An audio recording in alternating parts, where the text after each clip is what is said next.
Assalomu alaykum, hurmatli BioTime kanali obunachilari va kuzatuvchilar. Sizlar bilan men Keldiyor Rustam. Abituriyent biologiya 7-variant 33 dan 40 gacha bo'lgan masalalarni ko'rib chiqamiz. Videoni davom etishdan oldin sizlardan so'rab qolardim, kanalimga obuna bo'lib qo'ying. BioTime Telegram kanalimiz ham bor. Unga o'tib ham obuna bo'lib qo'ysangiz, sizga qiziqarli bo'lgan biologiya materiallar tashib turamiz. Xo'p, bunda boshlaymiz. Demak, 33-masala. Bir turga mansub bo'lgan ikkita o'simlikda dastlabki birlamchi jinsiy hujayralar soni 75 ga teng ekan. Birinchi o'simlikdagi mikrosporosit hujayralardan hosil bo'lgan mikrosporolarning 50% qismi, spermiyalarning esa 30% qismi urug'lanishda qatnashdi. Ikkinchi o'simlikdagi mikrosporosit hujayralardan hosil bo'lgan mikrosporolarning 25% qismidan spermiyalarning 70% qismidan esa urug'lanishda qatnashdi va ikkala o'simlikda jami 50 ta urug' hosil bo'ldi. Xo'p, bizga bergan ma'lumotlardan foydalanib ishlaymiz endi. Demak, bizda ikkita hujayra bor debdi, lekin ikkalasi ham bir turga mansub debdi. Endi qarang. Demak, birinchi hujayra deymiz va ikkinchi hujayra. Ikkalasida jami bizda 75 ga teng birlamchi jinsiy hujayrasi bor. Ya'ni birlamchi jinsiy hujayrasi degani bu mikrosporosit degani. Xo'p. Endi qarang, birinchi hujayradan o'z mikrosporositdan hosil bo'ladi, mikrospora hosil bo'ladi. Bitta mikrosporositni x deb olsak, mana shu bitta mikrosporositdan bizda 4 ta mikrospora hosil bo'ladi. 4x qildim. Xo'p, mana shu mikrosporalardan umumiy 100% bo'lsa, menda 50% qismidan spermiya hosil bo'ldi. Bu degani 50% ni topib olamiz. 50% 2x ga teng bo'ladi. Endi mikrosporadan o'zi bizda spermiya soni kelib chiqadi. Bu degani faqat mikrosporalar 4 bo'lgan vaqtda spermiya 8 bo'ladi. Ya'ni 2 barobar ko'p bo'ladi. 2x bo'lsa mikrospora, spermiya esa 4x bo'ladi. 2 barobar deyapti. Endi qarang, spermiyalarning 100% desaylik, bizda hammasi ishtirok etdi demayapti urug'lanishda. Ya'ni 30% qismi urug'lanishda ishtirok etdi deyapti. Bu degani 30% topib olamiz. 30% teng bo'ladi bizda 1.2 ga. 1.2x. Xo'p, topib oldik mana. Endi ikkinchi hujayraga ketamiz.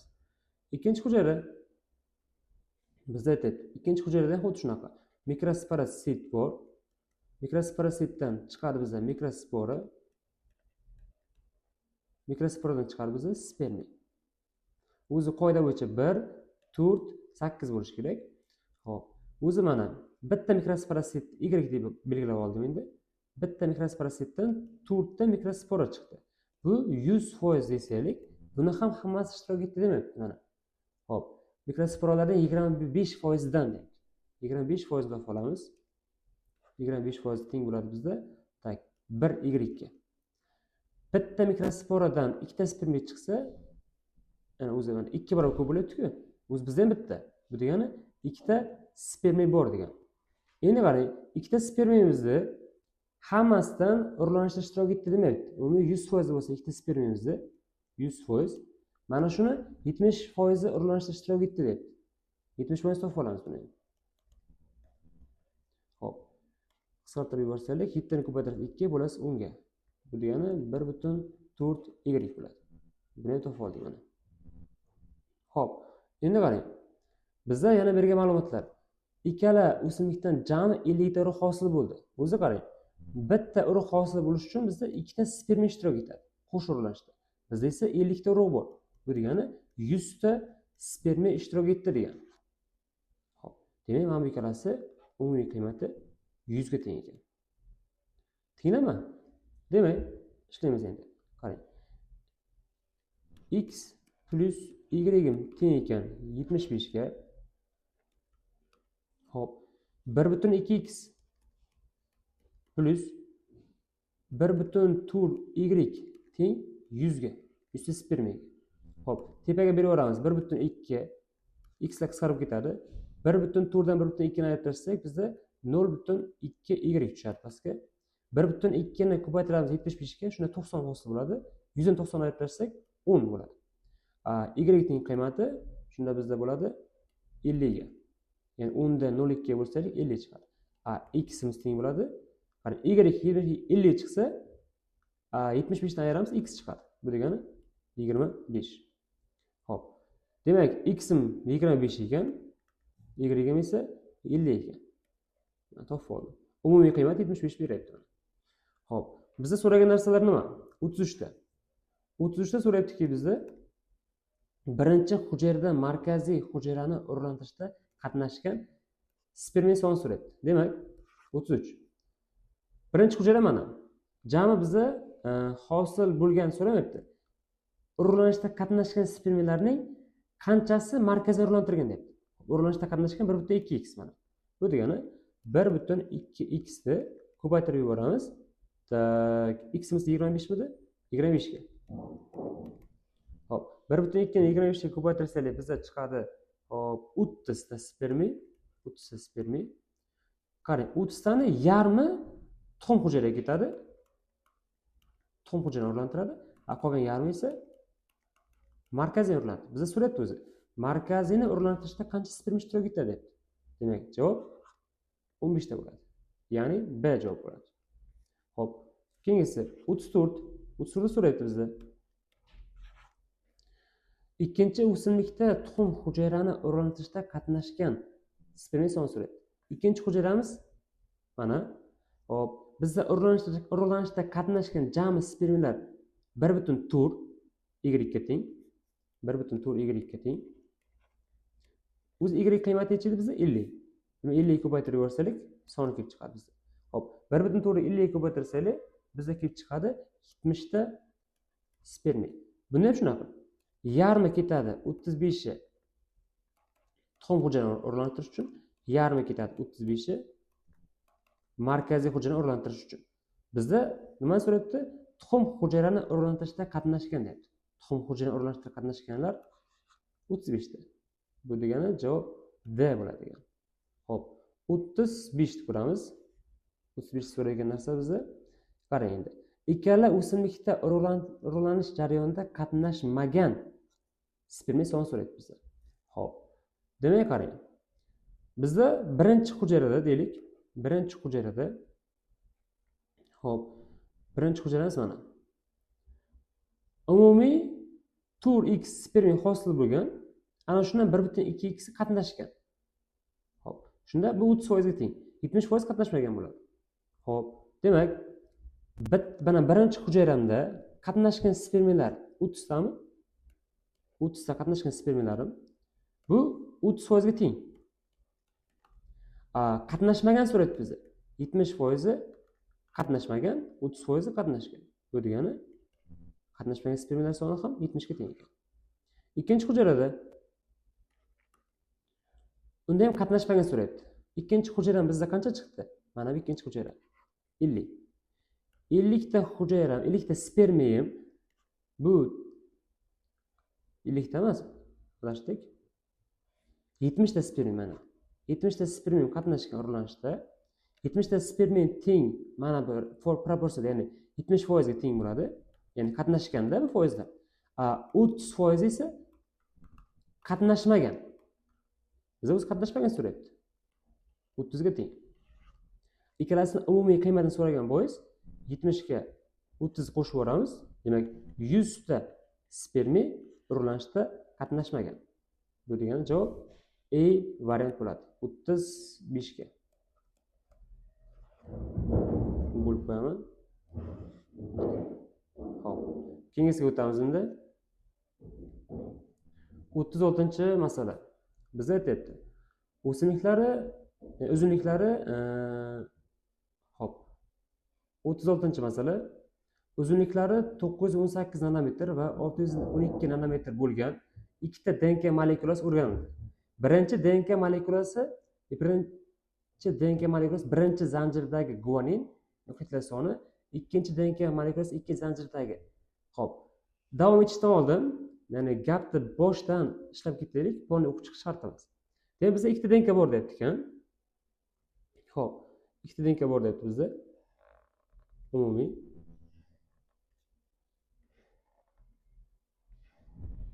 va bergan ma'lumotlar bizda bitta birinchi denkamiz bizda 918 nanometr ekan, ikkinchi denkamiz esa 612 nanometr ekan. Biz mana shuni 0.17 ga bo'lib yuborib, umumiy denk sonini topib olsak bo'ladi. Xo'p, demak 918 ni bo'lamiz 0.17 ga. Bizda chiqadi 5400 denk soni. Birinchi denkaniki. Endi 612 ni bo'lsalik 0.17 ga nanometrga. Bizda kelib chiqadi 3600 denk soni. Xo'p, endi qarang.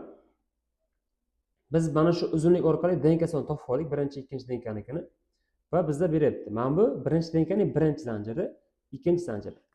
Birinchi zanjiri, ikkinchi denkaning ikkinchi zanjiri. Gapni boshlaymiz, qarang.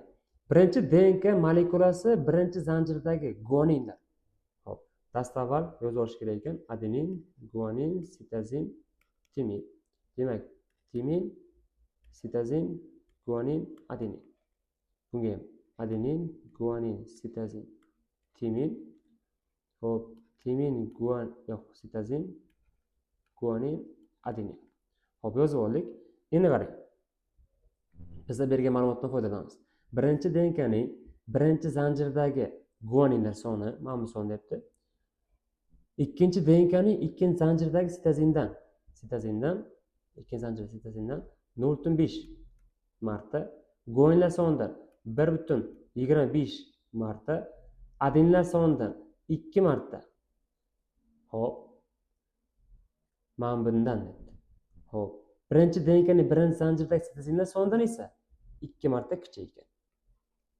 Demak, qarang. Hozir men maytda X belgilab oldim guaninda. Guanin birinchi DNKning birinchi zanjiridagi sitozindan 2 marta kuchaygan. Demak, bu 2x bo'ladi.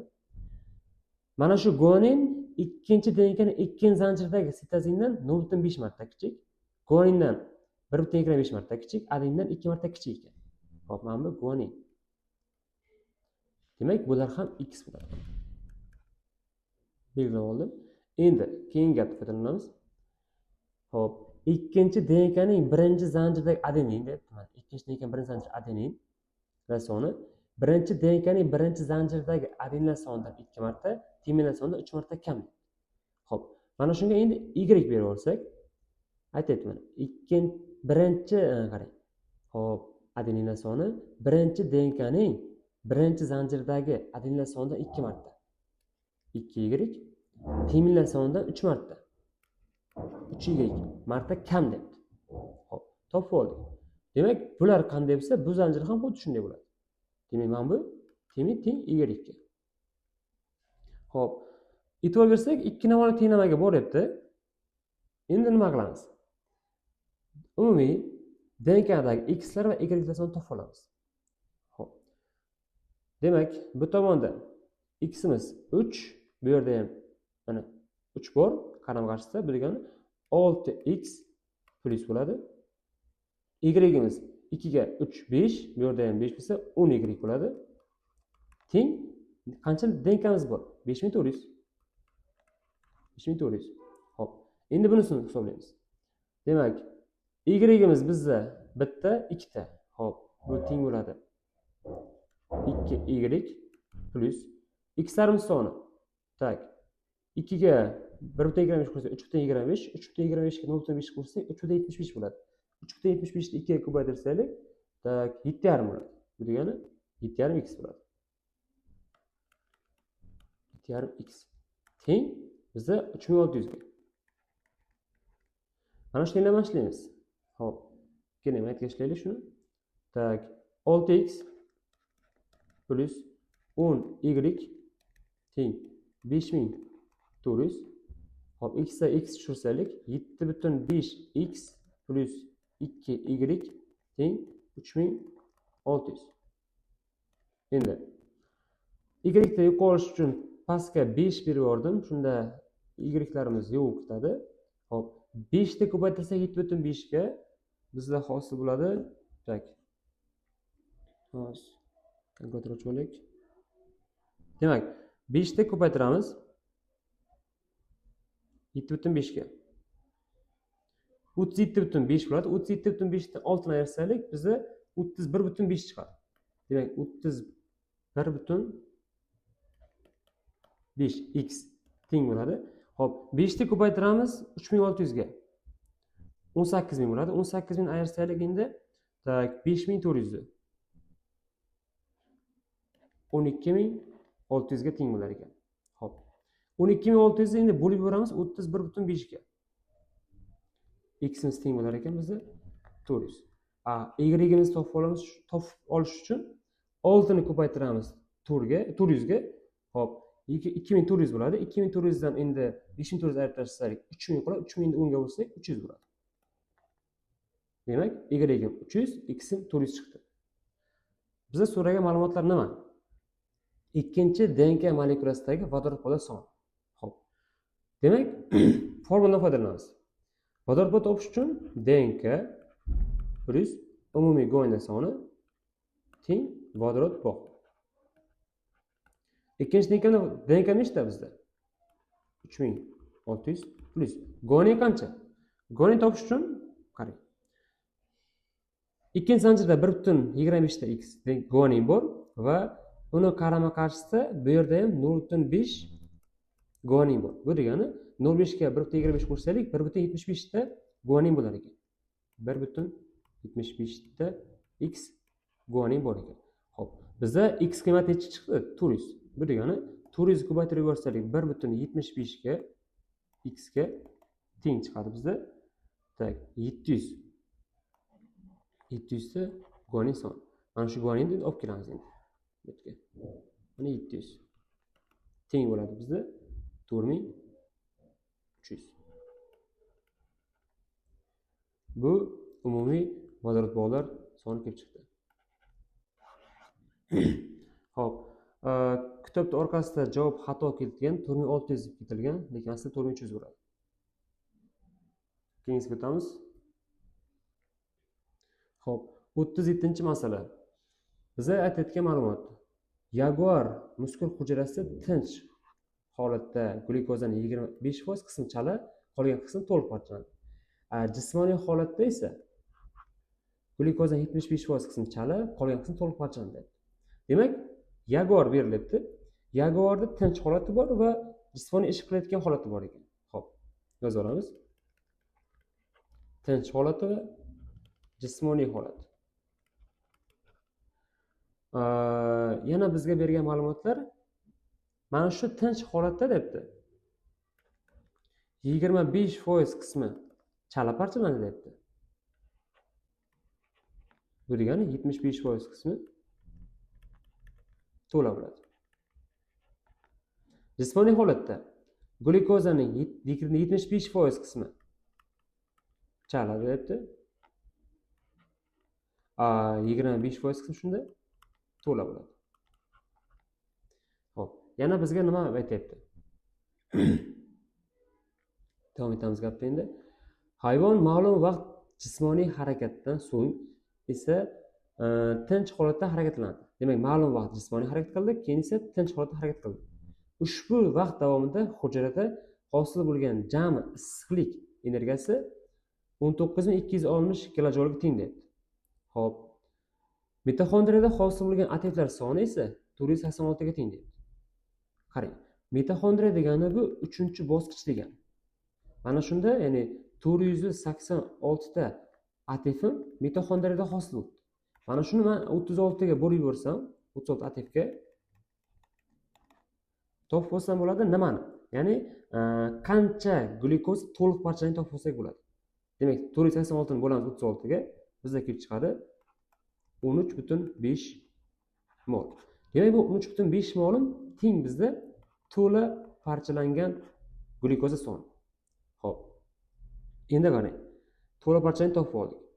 Yana bizga berilgan ma'lumotni aytdi qarang. Ham tinch, ham jismoniy holatda hosil bo'lgan umumiy energiya 19260 kilojoul. Issiq energiyasi ekan. Hozir bunday qilaman. Endi qarang. To'la parchalangan glyukoza sonini topib oldim.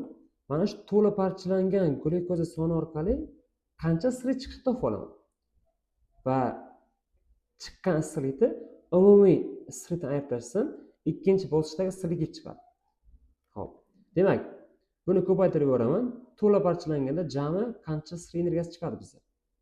1260 kilojoul energiya sir sifatida chiqib ketadi. Yo'q, 1260 emas, 1280. Adashdik. Kilojoul teng bizda demak 13.5 ni ko'paytiramiz 1280 ga bizda chiqadi 17280 kilojoul issiqlik sifatida chiqqan. Bizda jami qancha chiqqan? 19260. Demak, 19260 dan ayirib tashlayman 17280 kilojoulni bizda qoladi.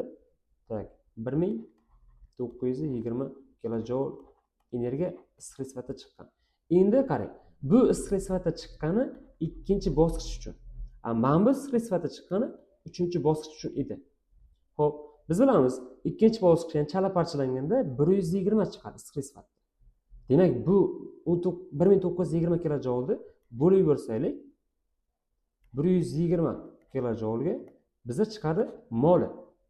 Demak, 1920 bo'lib yuboramiz 120 issiqlik sifatida chiqqan kilojoulga. Xo'p, bizga chiqadi 16.5 mol. Demak, bu chiqqan mol chala parchalanganda. Mana yerda chiqqan 13.5 mol esa to'la parchalanganda. Topib oldik ikkalasini. Xo'p, endi tenglamay qo'yamiz. Demak, tinch holatga x bersaylik, jismoniy holatga y beramiz. Shunda bu foizni molga aylantiraylik. Ya'ni 1 molimdan qancha chala, qancha to'la. Shunda hosil bo'ladi bizda. 0.25 x chala, 0.75 y to'la bo'ladi. Bunda 0.75 chala bo'ladi. Yo'q, men adashib ketdim. Y emas, x bo'ladi. Mana yerda 0.25 y to'la bo'ladi. Xo'p, ketdi, endi ishlaymiz. Demak, hop 0.25x, demak 0.25x chala plus bundagi chala 0.75 y chala teng qancha chiqdi chala? 16.5 mol. 16.5 mol. Hop, endi to'la parchalarni topib olamiz. Hop, 0.75 to'la, yo'q, x bo'ladi bu. To'la parchalangan bunda plus 0.25 ikkinchi, ya'ni jismoniy holatdagi to'la. 0.25 jismoniy holatda to'la. Demak, to'la parchalangan moli 13.5 mol. 3.5 mol. Xo'p. Endi qanday ishlaymiz buni? Qarang, x larni xohlasangiz y ni yo'q qilib oling, farqi yo'q. Xo'p, deylik y ni yo'q qilamiz. Pastga 3 bersam, 3 ta 0.25 ni ko'paytirsam 0.75 bo'ladi. Shunda ikkalasi qisqarib ketadi. Xo'p, 3 ta ko'paytiraman 0.75 ga, ayiraman 0.25 ta. Shunda bizga 2x tushadi. Teng. 3 ta ko'paytirasiz 13.5 ga, ayirasiz 16.5 ta. Bizga hosil bo'ladi shunda 24. X teng bo'ladi shunda 12 ga, y teng bo'ladi bizda. Demak, hop, endi x ni o'rniga boraman. Ya'ni 12 ni ko'paytirsam 0.25 ga, hop, bizda 3 chiqadi. 3 ta 16.5 dan ayirsa 13.5 bo'ladi. 13.5 ta bo'lsa 0.75 ga biz y qiymati chiqadi 18. Xulosa chiqaramiz. X imiz nima qiymati edi? Tinch holatdagi, y imiz esa jismoniy holatdagi. Bizga so'ragan ma'lumot nima? Jismoniy harakatda chala parchalangan glyukozdan hosil bo'lgan sut kislotani so'raydi. Xo'p, jismoniy 18 midi bizda? Tamom. 18 ni endi ko'paytirib yuboramiz. Bizda nima so'raydi? Chala parchalanganda hosil bo'lgan sut. Jismoniy parchalanganda, jismoniy harakat qilganda chala bizda 0.75. Bu degani 18 ni endi ko'paytiramiz 0.75 ga. Bizda chala parchalangan mol chiqadi. Ya'ni 13.5 mol. Biz bilamiz, qoida bor o'zi. 1 moldan 2 mol sut kislota chiqsa, chala parchalanganda 13.5 moldan qancha sut kislota chiqadi desak, 2 ga ko'paytirib yuboramiz. Shunda 27 mol sut kislota chiqar ekan. Javob 27 bo'ladi. Xo'p, qaranglar, birinchi nima ish qildim? Birinchi ATF orqali to'la parchalangan molni topib oldim. To'la parchalangan moldan uni kilojavob topib, umumiydan ayirdim. Ikkinchi qilgan ishim. Va bu umumiydan ayirganda chiqqan energiyani 120 ga bo'ldim. Chunki bu chiqqani ikkinchi bosqichda qisqa energiyasi. Shunda bizda chala parchalangan mol chiqdi. Chala va to'lani topib olgandan keyin tenglamay qo'ydim. Uchinchi qilgan ishim. Xo'p, to'la parchalangan bilan chala parchalangan tenglamay qo'ygandan keyin ularni qiymati kelib chiqdi. Biz so'ragan narsa jismoniy harakatdan chala parchalanishdan hosil bo'lgan sut kesati. Demak, sut kesatidan teng bo'lar ekan bizda 27 ga. Xo'p. Keyingisiga o'tamiz. Xo'p, 38-masala bizga beryapti.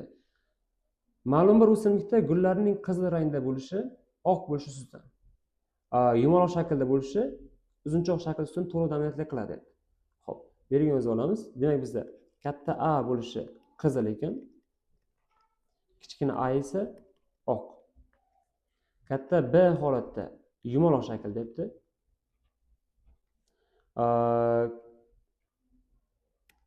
Yo'q.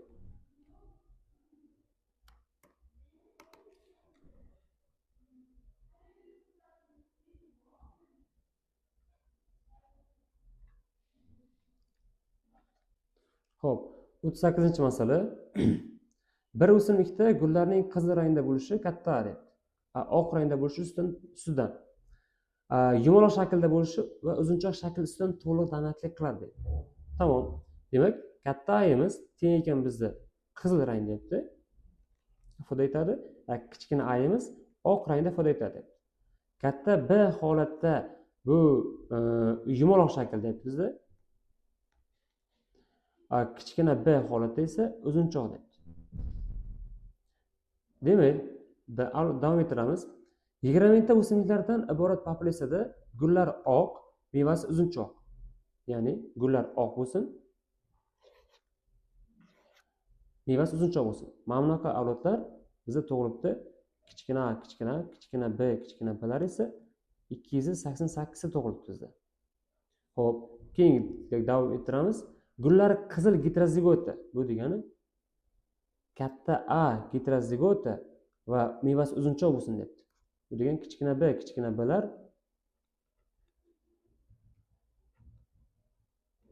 mana kichkina B'larimiz bizda tug'ilibdi 864 ga.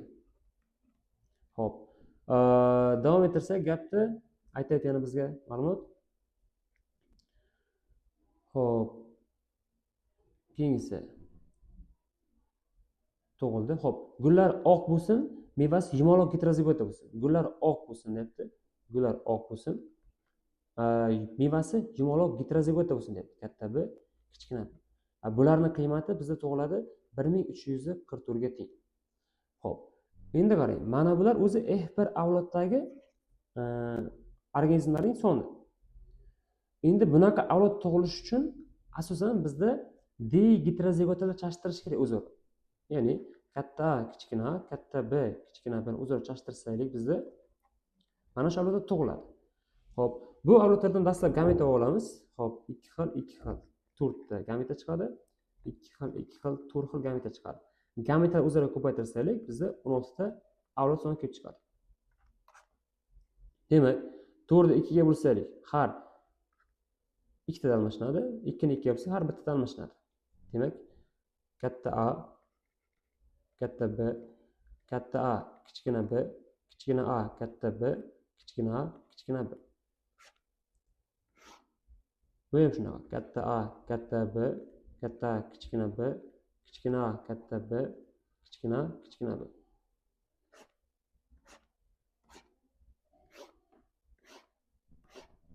Endi qarang.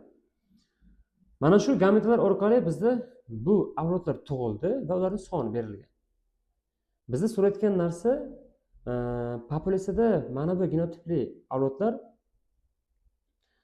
o'simliklar necha foizni tashkil qiladi deyapti. Xo'p. Foydalanamiz endi nima qilamiz? Qarang. Bizda manba avloddan, ya'ni D-gomozigot retsessiv avloddan 288 ta tug'ildi. Xo'p, bu 288 ta avloddan necha foizni topib olamiz? Bizda umumiy avlodlar soni berilgan. 20 mingta. 20 ming teng 100%ga. 288 im necha foizga tengligini topish uchun 288 ko'paytiraman 100 ga, bo'laman 20 mingga. Bizda kelib chiqadi 1,44%. Endi qarang, bu foiz orqali hop chassada topishimiz kerak. Uni qanday qilamiz? Demak, kichkina birim teng ekan bizda 1,44 ga. Buni endi bo'laman 100 ga. Bizda kelib chiqadi 0,0144. Buni ildiz chiqarsaylik, bizda kelib chiqadi 0,12 chastata. Bu 0,12 chastata kichkina b ning chastasi. Demak, mana bu 0,12, bu ham 0,12. 0,12 ko'paytirib 100 ga ko'paytirsaylik 1,44 chiqadi. Demak, to'g'ri ish qilyapmiz. Endi ketdi. Qolganlarini ham xuddi shuni topib chiqamiz. Demak, heterozigot va gomozigot retsessivdan bizda ikkita tug'iladi, bundan ham ikkita tug'iladi. Ya'ni avlodlar ko'rib chiqing, ikkita tug'iladi. Bu degani 864 ni bo'lsaylik 2 ga, bizda kelib chiqadi 432. Hop 1344 ni 2 ga bo'lsaylik bizda kelib chiqadi 672. 2 ga bo'lsaylik 672. Hop. Demak, endi buni foiz orqali foizni topib olamiz. 432 teng necha foizga? 672 teng necha foizga? Bizga kelib chiqadi. 432 ko'paytirasiz 100 ga, bo'lasiz 20 mingga. Hop. Hosil bo'ladi shunda bizda hozir 432 ko'paytirasiz 100 ga, bo'lasiz 2 mingga. 20 mingga. 2,16 chiqdi. 2,16. Hop. 672 ni shuni topasiz. 672 ko'paytirasiz 100 ga, bo'lasiz 20 mingga. 3,16. Hop, hozirda bular foiz holatda turibdi. Endi qarang. Mana bu foizlardan chastata topish uchun qanday ishni amalga oshiramiz? Dastlab qo'yib olaylik qayerdaligini. 2,16 bu mana bu yerda turibdi. Mana 2,16. Demak, bu ham 2,16. Mana bular esa 3,16. 3,16 ga teng. Xo'p. Endi qarang. Fikr qiling. 2,16 o'zi qanday chiqadi? Monetadagi qandaydir uchrash chastasi bilan bu yerdagi chastani ko'paytirganimizda bizda 2,16 chiqish kerak. Demak, bizda kichkina b ning uchrash chastasi bor. Mana shu 0,12 nechidirgadir ko'paytirilganda 2,16 chiqqan. Bu degani 2,16 ni bo'lsangiz 0,12 ga va ko'paytirsangiz 100 ga bizda katta a kichkina b ni uchrash chastasi kelib chiqadi. 2 ni bo'lamiz, 2,16 ni bo'lamiz 0,12 ga va ko'paytiramiz 100 ga. Yo, uzr. Ko'paytiramiz. Bo'lamiz 100 ga deylik. Bo'lamiz 100 ga 0,18 chiqdi.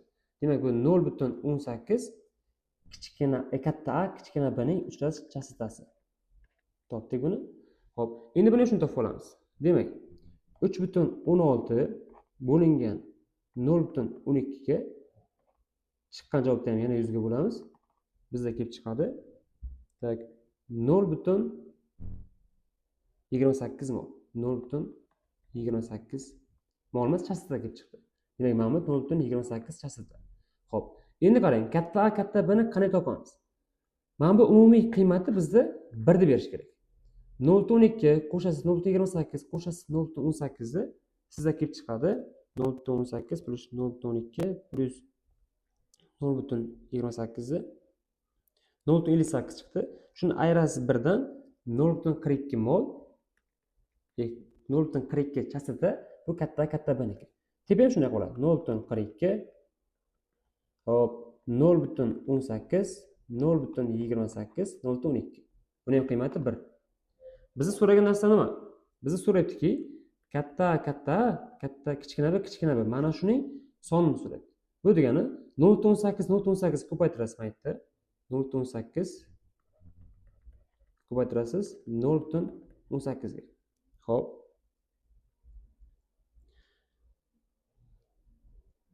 0,18 ko'paytiramiz 0,18 ga. Bizda kelib chiqdi 0,0324. Endi buni ko'paytirasiz 100 ga.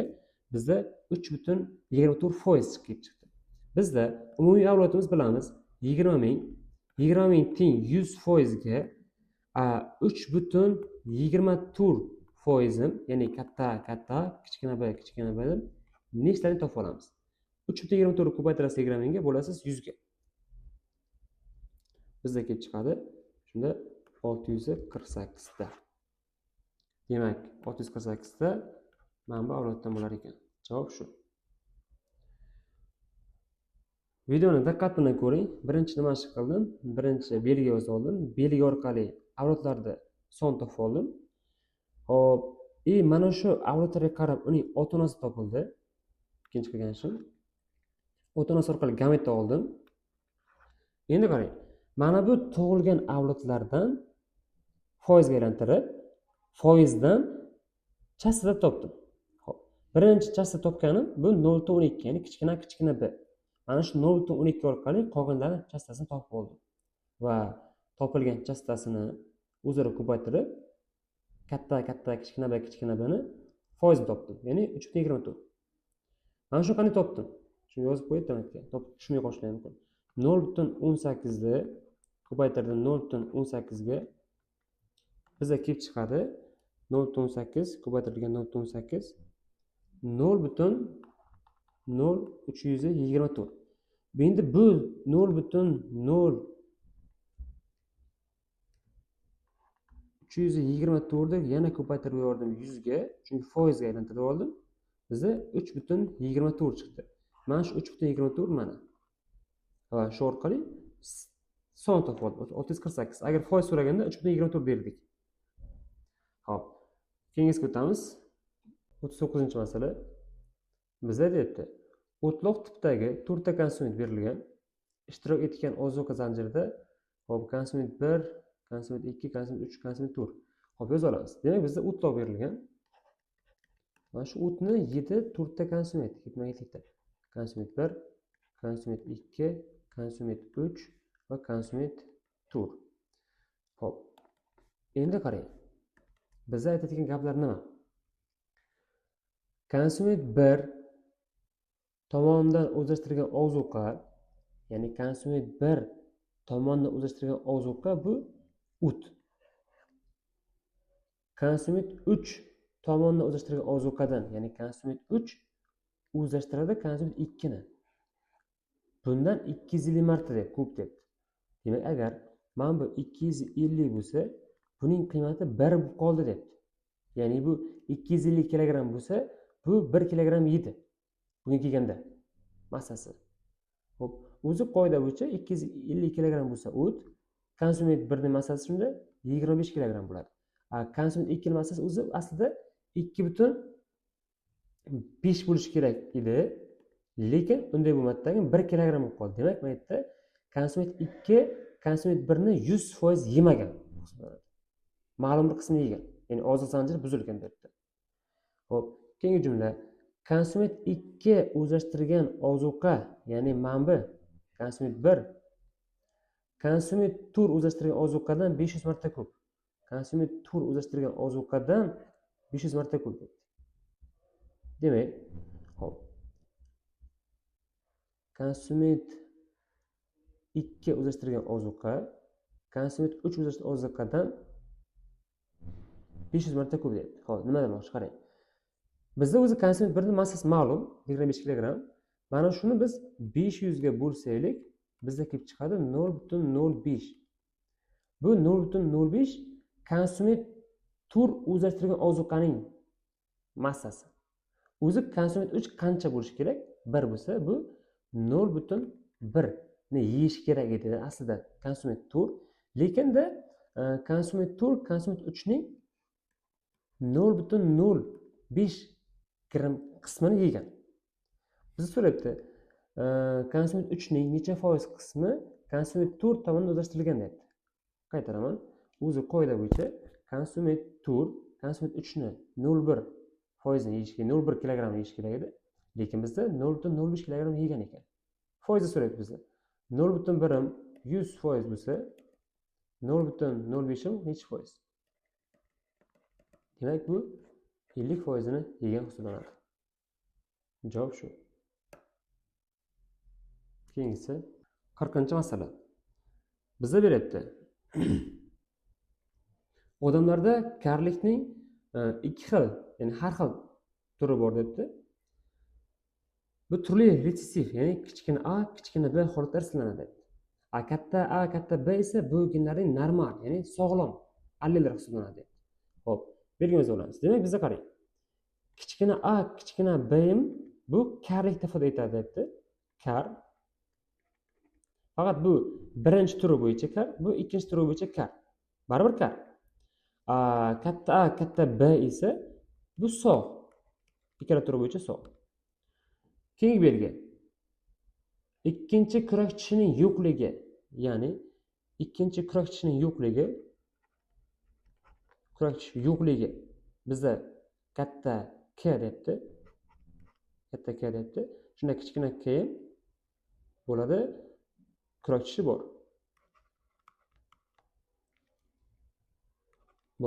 Xo'p, keyingisi gemofiliya bo'yicha kasal debdi. Gemofiliya bu asosan retsessiv holda hisoblanadi. Mana o'zi aytib qo'yapti, kichkina H debdi. Gemofiliya. Demak, gemofiliya bizda kasal belgisi kichkina H ekan. Shunda bizda katta H ham sog' bo'ladi. Gemofiliya bo'yicha sog'. Xo'p, belgini yozib oldik. Endi aytayapti bizga, mana shu ikkita kurakchi yo'qligi va gemofiliya X xromosomaga birikkan holatda irslanadi debdi va ular, e'tibor bering, to'liqsiz birikkan debdi. Bu degani o'rtada krassengovor bor. Krassengovor foizi 16% ga teng ekan. Demak, aytdi to'liqsiz bu 16 morganga teng debdi. Endi davom etamiz. Aytayapti aytdi. Ketdi. Otasidan boshlaymiz. Otasi karlikning faqat birinchi turi bo'yicha sog'. Demak, birinchi turi bo'yicha sog' deb katta va gomozigota deb. Bu degani katta A ota. Demak, ikkinchi turi bo'yicha kasal bo'ladi. Ikkinchi turi bo'yicha kasal bu degani kichkina b degani. Xo'p, ikkinchi kurakchishlari yo'q debdi. Bu degani ikkinchi kurakchish yo'q degani katta K degani. X ga birikkan. Ikkinchi kurakchishlari yo'q. Gemofiliya kasalligiga chalingan. Gemofiliya chalingan bo'lish uchun kichkina H bo'lishi kerak. Bu ota, bu degan erkak kishi bo'lgandan keyin Y bo'ladi. Faqat X ga birikkan deb. Ularning onasi esa karlikning faqat ikkinchi turi bo'yicha sog' gomozigota.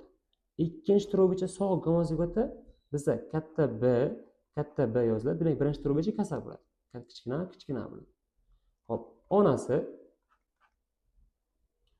davom etyapmiz. Onasi debdi, sog'lom, ya'ni ajdodlarda e'tibor bering, kasallik kuzatilmagan umuman. Bu degani na katta K bor, na kichkina H bor. Fonli sog' deb. Bu degani kichkina K bo'ladi, katta H chiziqcha bo'lmaydi. Bu ham katta H bo'ladi, chunki avlodda umuman kasallik kuzatilmadi deb sizga. Bundan tug'ildi qiz. Qiz chiqish uchun gomozigota ham hammasi, bu degani katta A, kichkina A, katta B, kichkina B tug'iladi. Bu yerdan X keladi.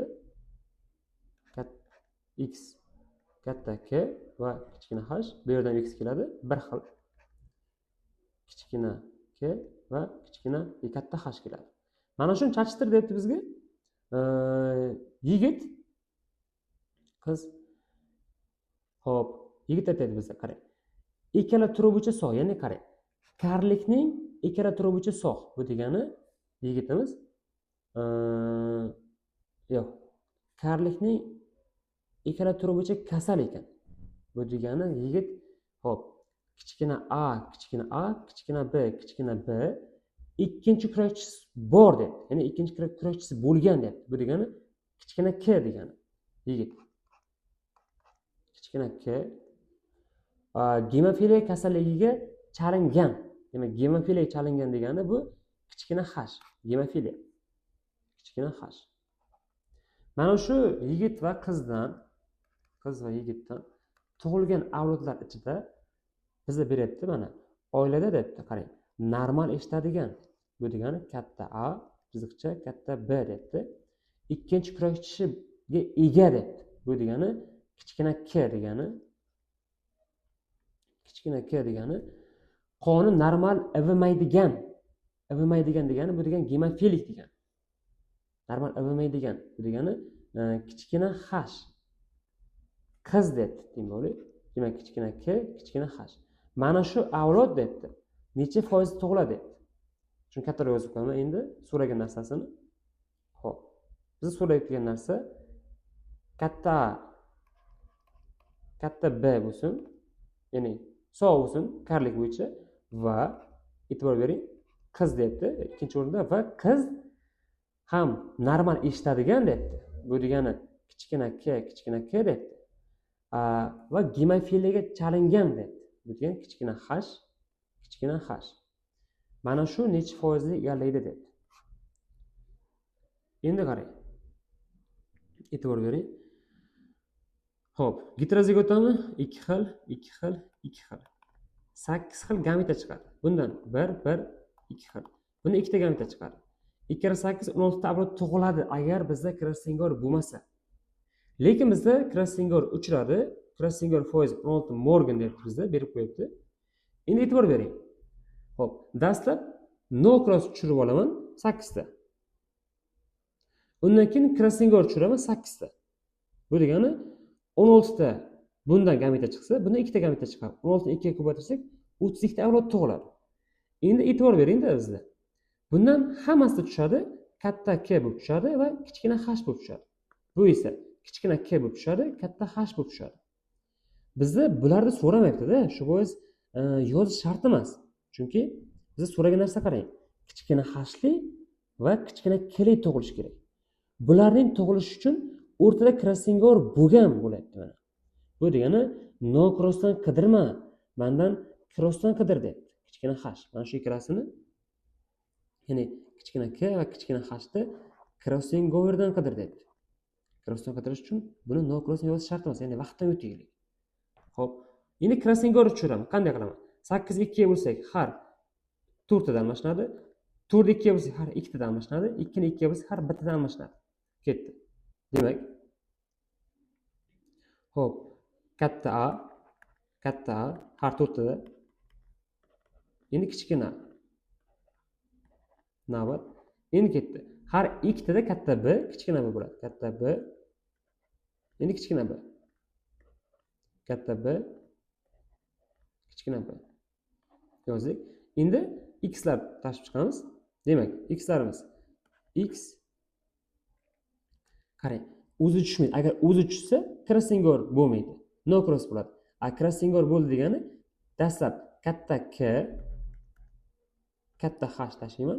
Endi x kichkina k, kichkina h tashlayman. Shularni boshqa rangda yozaylik. Kichkina k, kichkina h. Demak, x qo'yib chiqdik birinchi o'rinda tezroq ishlaymiz. Ketdi. Katta k, katta h, kichkina k, kichkina h. Katta k, katta h, kichkina k, kichkina h. Bu yerga ham katta k, katta h, kichkina k, kichkina h. Bizda e'tibor beramiz, kichkina k, kichkina h bo'lsin, qiz bo'lsin va karlikning ikkala turi bo'yicha sog', buning katta B bo'lishi kerak.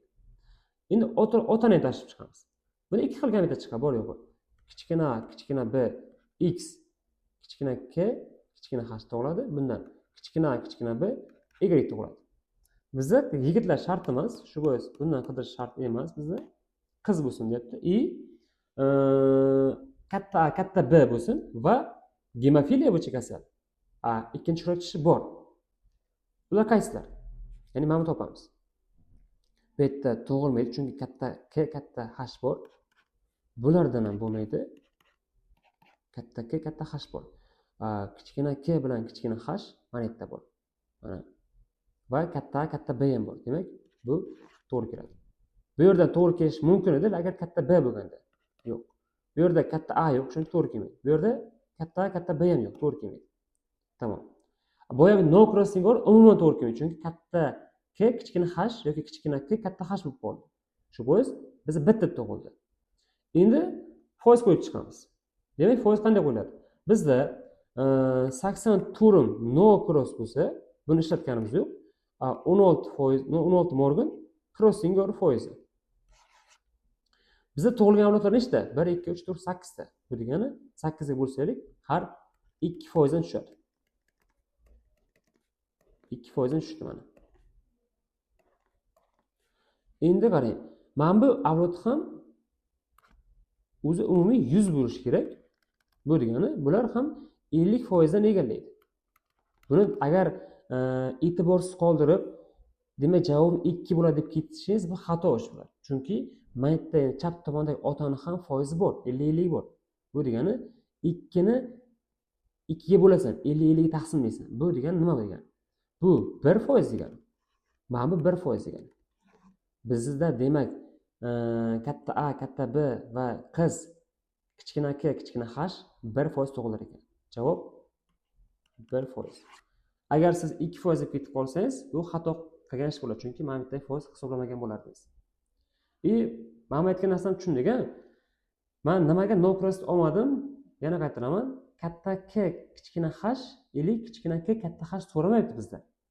Bizda so'ragan narsa kichkina k, kichkina h. Shu bois men yerda birdan crossing over qildim. Agar crossing over qilmasam, topolmasdim yerda. Vaqtdan yutdim.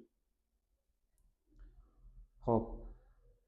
Agar tushunmagan bo'lsangiz, yana videoni qayta ko'ring va daftaringizga yozib tushiring.